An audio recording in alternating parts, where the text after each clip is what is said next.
What's up, everybody? Welcome back to Wealth Not Wait. I am your host, as always, Joseph Kwees. On today's episodes, we are talking about why it's so important to keep track and manage your finances. Now, specifically, going back and taking a look at your finances, reanalyzing, making sure that your finances are up to date.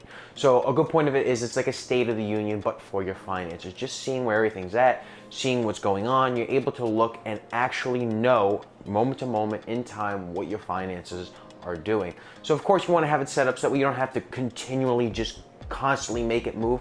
You want it to be almost on an autopilot. It's doing things, investments are moving, you're not checking the day-to-day and worrying about it or anything like that. As we say, as Warren Buffett says, don't be checking it consistently. Invest in something 30 years down the line that if you can never check the stock price again, it's going to be a good investment. But just in general finances, your things like your bills, your income, your stocks, of course, your retirement fund, anything that's coming in or out as far as financially, making sure that that's in good condition. Now, why you want to be inconsistent with this, why you want to make sure this is doing it, the reason why is because then you're able to analyze problems and issues ahead of time. You're able to sometimes get ahead of things and say, oh, hey, wait, this doesn't look right. I can see this is going to be a problem later on.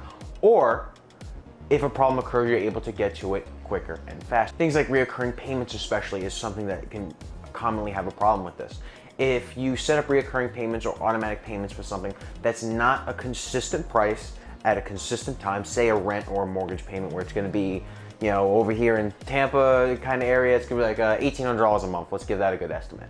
It's gonna be $1,800 a month on the first every single month for as long as your lease is gonna be set up. You know that that's coming out. You know that's gonna be the price. That is how it is.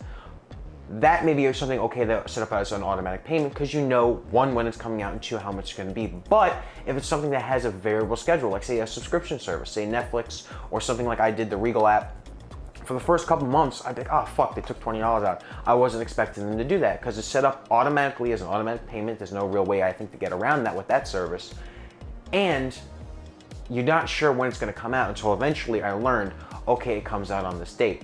And then with the COVID shutdown and everything, the dates kind of got pushed, and then I had to relearn what day that is. Okay, it's gonna come out on the 13th instead of the 18th or something along those lines. But something like a phone bill or electric bills or water bills, a lot of people will have automatic payments set up and notice, hey, my electric bill is unusually high this month. Hey, my water bill is unusually high this month. And you're able to get to the problem of that because one, they may be overcharging you, or two, someone could be using your electrical water, or there could be an issue, your meter's broken, an accounting error, something could have occurred. And if you're not in charge of that and keeping up to date, again, maybe not going over with a fine-tooth comb every single second of every single day, but being on top of it and knowing what's going on in your finances and double checking and making sure, that'll help you avoid those issues quicker. Same thing with double payments. I went out to a restaurant recently. My father had, got us in the family some pizza, and he noticed that they charged the card twice. If he wasn't someone who was on top of his finances or checking things, he might not have caught that for a couple days, especially with it being a weekend. He may have had waited a couple days for then the bank to open and get in contact with that, and he would have been out the money for the pizza. May not be a great loss, but if it was something like a significant amount of money, that could definitely tie up and hold up your finances. Another good reason why you should be on top of your finances is because then you can make consistent, strong leadership decisions, analyze new opportunities, new investments, and new things that could come and bring joy and happiness and help you with your path in life. And what I mean by this is something like I recently did. I go through periodically and check my investments, especially being somebody who's very gung-ho on it and investment knowledge based. And I recently looked at an old investment that I continue to make money into.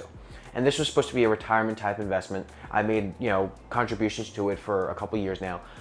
The unfortunate thing is though, when I'm checking it again, is the original ratio that I thought it was a lot more conservative in the way it was being invested in this particular fund than I had originally thought. I wasn't certain. I thought I was certain until I had seen and said, oh, hey, I made a mistake on this. It's a little more conservative to it. And I was already looking to change the risk ratio of it. I was like, well, I know it does say 70% this and 30% that. And then in actuality, now it's 60-40. I was like, oh, fuck, I already thought it was bad. Now it really is comparably. To continue making investments into that in particular fund, say Fund Day. That's its own thing. It does its own split. It's already set up. I just put money in it and it does its thing. I would make about 8.7% a year on that particular investment. Now, however, I already thought it was a little conservative, so I was looking to change it. If I was to branch it out between different investments and kind of like make my own fund kind of thing, like change the expense ratio, like I'm gonna invest this in individual stuff and make my own kind of setup for it, I'd make about 12% a year.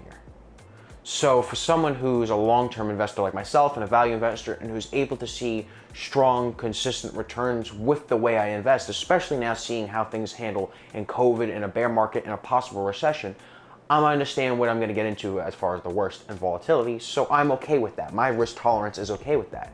My risk tolerance has changed, which we'll talk about a little later as well, and now I'm able to put something in a little more risky, but I'm a little more confident in, and make a significant return. I've written down if I was going to continue investing that money, if I just put $1,000 say into Fund A, that point that I had, it would have made $14,432.63 over the course of 32 years. Now, if I do my own ratio, the way I've set it up, and it continues to make that 12% a year, it would make $38,670.48, or a 167% increase.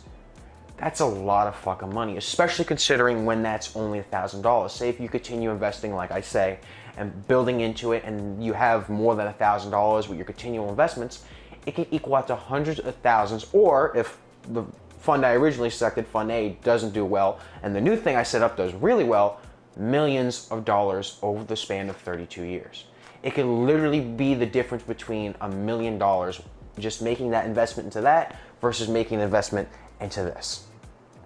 It could literally be that big of a difference. I could retire $1 million richer at 65 just by making this one simple difference. That's how important it is to get into your finances. This is a real world example. Obviously, it's a little more than $1,000. I'm using a very basic, very simple number to show an example of it. But if I continue investing my money and setting things up in the way that I now have set it up, I can make hundreds of thousands, if not millions of dollars more. That is a real example. That is the real numbers. I've checked it, believe me, over and over again. And I was shocked personally when I found that out. That's how big of a difference is just by changing some simple things. Instead of just putting money into this, I'm putting money into this. Fund A was by no means a bad investment. It just didn't serve the purpose I wanted to. And going back and reviewing things now with a new risk tolerance, which I'll get into it again in a minute, and setting things up with more knowledge, more information, more confidence on it, I'm able to make a confident decision in this, and it potentially has, of course, we'll see 32 years from now, the possibility of making hundreds of thousands, if not millions of dollars more. Similarly, I also wrote down that the dividend increased by 36%. So cash flow, as we know, go back and check the video if we see, is important. That's something I kind of skimped out on earlier when I was making my investments. It was mainly just value-based investing, which I still do value-based investing, but having something to pay into it, because I would like to live off my investments eventually. I wouldn't want to, work for the rest of my life or just do Uber Eats until I'm 65.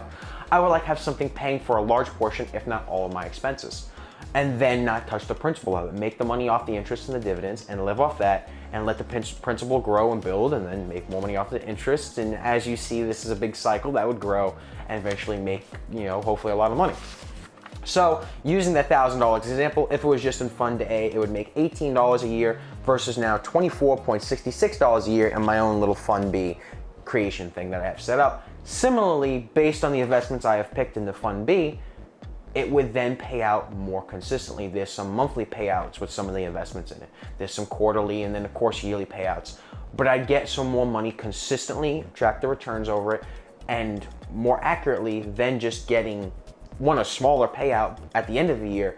I'm getting now a little bit more throughout the year and making more overall in Fund B. So there was very little downside other than, of course, the volatility of it, which again, I'm more comfortable because I'm more happy with that risk because I feel the value of the investments are there. Which leads me to my next point, of which is your risk tolerance may have changed. You may have gotten a little older in that, say now I went from 18 to 22 years old. I'm a little more knowledgeable on things. I'm figuring things out. I'm happy. I'm excited. I'm go-getting. Let's do it. If things were to go bad, yes, of course, I could lose a significant amount of money, but I'm also younger and have more ambition and knowledge to build more up. If you're someone who's a little older, your risk tolerance may have taken back versus mine, which has gone a little forward. You may have higher medical bills. You may be looking to purchase a house and you've set up your investments to help you purchase this house. You may need to have that pay for your expenses, like something I want to do eventually, or you maybe need something consistent. Whatever you set up your investments, obviously you want to be making sound, strong investments and have the core and fundamental purpose of investing be to be able to live a better life later on in life over the course of a longer period of time. Not just 5 to 10 years, but over say a 30-year period if you can. regardless of how you're setting that up, your risk tolerance may have changed, your situations may have changed. Maybe you have health problems now. Whatever the case may be, you may be more risk adverse or you may be in favor of more risk. That would change your investments drastically, like it did mine. I'm a little more in favor of risk, I'm a little more confident in it, and that will make me more money. Again, fingers crossed, knock on wood, if things continue as it should. Depending on your confidence, and bringing it into our final point, is your investments may not be what you think they are. Warren Buffett especially says he only sells when one, he needs the money, or two, the investment has gotten so ridiculously high, he feels that it's not worth it at all. The value is way overvalued, and he sells it and puts it into something else that's overvalued until it goes. Like, that's like a ridiculously high point. And that's his own tolerance, and he mentions about using your own tolerance and recommendation for it. You have that little, like, cushion on, okay, from this point to this point, this is what I feel comfortable with. Anything past this, I'll make that decision to sell. Your investments may also have changed. So say you invest in a singular stock, you invest in a company. Let's say Walt Disney. I think Disney is gonna go on for years and years to come, but let's just say they had a horrible CEO, they made horrible decisions, and the company was not what it was when you initially invested in it. That may also be something to look at and say, hey, the company isn't what I thought it was. Now looking at consistent annual reports, now looking at the board of directors, I feel that they don't have the mission that I originally believed them to be in hand. And I feel that the person running it, I don't have confidence or trust in it. Now, I'm not saying that about Walt Disney specifically. It could be any company, Amazon, AT&T, Apple, whatever it is. Just pick a company and make that example for it. But obviously you want to pick companies that's not likely to happen. Changing the CEO, changing the board of directors, changing the mission, maybe changing of what sector or what they sell or what's going on. You may look at it and say, hey, listen, it once was something really great. I'm not, one, happy with the price, or two, I don't trust who's running it. I don't trust the situations they're making. I just really don't like this investment, not because of what the stock price is doing. I just don't feel as confident as I once was before. Then that may be a good time to sell, or you may be looking at it and say, hey, this investment I thought was bad, they got a new CEO in, they're taking a new direction. I love the company to begin with, but I didn't trust the management, I didn't trust the people making decisions. Now I love this guy who's taken over it. That may or may not make a decision for you, that may have been on the cusp. Okay, the numbers are good, the business is good, but I really don't like the CEO, and you may be a little more conservative in your investments and take back by that. But now, if say someone new's running it and you go, okay, well I like the business, I like the numbers, and now I like the CEO, maybe now I'll be able to make that investment. Through and making sure that your investments are up to date, anything, your bills, your payments, anything that you're doing, making sure that's coming out correctly, that all the money that's supposed to be going in is going in the way it should be, and all the money going out is going out the way it should be, and that those autopilot, those investments, those retirement funds, everything is doing what it needs to be. You're able to spot differences and issues quicker. You're able to make better, stronger decisions now that you're more confident on things. Set yourself up for better goals, maybe a little more risk adverse, maybe a little more favor of risk, and being able to analyze things clearly, and that will help you overall with your finances, your budget, your financial health. Everything will be significantly better because you're up to date, you're staying on top of it. So let me guys know if you like this video, make sure you like, comment, and subscribe, and let me know in the comments below how often you guys check on your finances. Do you do it a month, every 6 months? Obviously investments, you shouldn't be like checking on every day, oh, what's going on here and doing that.